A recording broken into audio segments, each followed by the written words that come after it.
Hello, hello. Là, je conduis et en même temps, je vais vous raconter une petite anecdote. Une histoire franchement de folie. Une histoire qui a aucune logique dans tout ça.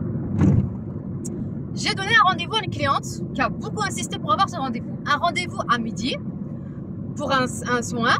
Donc, bien évidemment, la veille, je lui envoie mon point GPS. Je lui fais rappeler le prix et l'adresse exacte exactement. Tout ça, tout ça. Donc, tout est OK, tout est bon. Et moi, j'ai toujours une habitude, c'est qu'en fait, au moment du rendez-vous, 5-10 minutes avant, je recontacte la personne en lui disant est-ce que c'est bon, si elle a bien trouvé avec le point GPS, parce que vous savez, en Algérie, des fois, les points GPS, des fois, ça marche pas. Ou bien, des fois, ça vous fait tourner en rond. Donc, du coup, je la contacte donc à midi moins 10, midi moins 5, quelque chose par là. Et puis, elle me dit, elle me répond tout de suite. Elle me dit, finalement, je viens pas. Dans le GPS, ça me dit 1h30. Mais la logique dans tout ça, c'est que je me dis comment ça se fait. Elle a rendez-vous, la femme, à midi avec moi. Elle sort de chez elle à midi.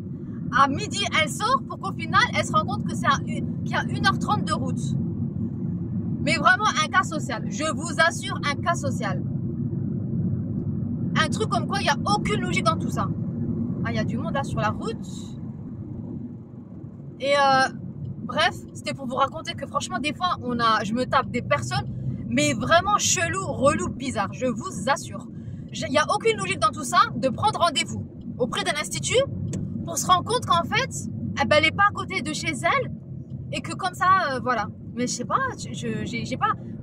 Par rapport à ça, les filles, je ne pourrais jamais, j'aime mon pays. Je suis en Algérie, mais je ne pourrais jamais m'associer avec un Algérien ou une Algérienne. Ce genre d'exemple, je vous assure, ce genre d'exemple, ça vous donne un petit aperçu, je vous dis bien un tout petit aperçu, comment les Algériennes, elles sont. Les Algéroises, les Algéroises. Imaginez. Moi, franchement, ça me choque, moi, de me taper des Algéroises comme ça en collègue, mais jamais de la vie, je pourrais pas, je pète un plomb. La vérité, je pète un plomb. Moi, sur ça, quand je travaille, je suis carrée, je suis française, je suis franco-algérienne, mais dans mon travail, je suis française. Je rigole pas, j'ai pas le temps. Je peux pas, moi, les trucs comme ça, t'as rendez-vous à midi à peine tu pars de chez toi, mais ça va pas. Mais sur ça, il n'y a aucune logique. Wallah, il n'y a aucune logique. Enfin bon, bref, pour vous dire que voilà, j'y suis, alhamdoulilah, mais je ne pourrais jamais m'associer avec qui que ce soit. Je préfère travailler solo, galérer toute seule que m'associer avec une Algérienne. Je vais pas dire forcément que tout le monde est comme ça. Bien évidemment, il y a toujours des bonnes personnes, alhamdoulilah. Attention, je mélange pas tout le monde. Mais voilà, mais ça, c'est pas la première. Je me permets de vous raconter ce genre d'anecdote parce que c'est pas la première. Ça m'est déjà arrivé. Pareil, une fois que j'avais donné un rendez-vous à une cliente et qui était sortie de chez elle 10 minutes avant. 10 minutes avant, en sachant que vous savez pertinemment la circulation d'Alger, c'est pas possible. Il faut sortir, voir des fois 40 minutes, 1 heure avant. Mais moi, des trucs comme ça y est, je bloque. Je me prends un peu la tête, je m'en fous. Moi, cette mentalité, ça me dépasse, c'est hors de moi.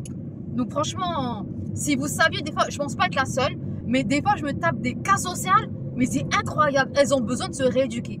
Vraiment, elles n'ont pas d'éducation. Ce genre de personnes, c'est très simple. Tarbiya, elles n'ont pas. On est trop carrés. Nous, les Françaises franco-algériennes, on est trop carrés sur ça. Ça, je suis désolée. C'est une qualité qu'on a. C'est comme ça, mais elles n'arrivent pas à le comprendre. Il y a de tout. C'est comme ça, alhamdoulilah.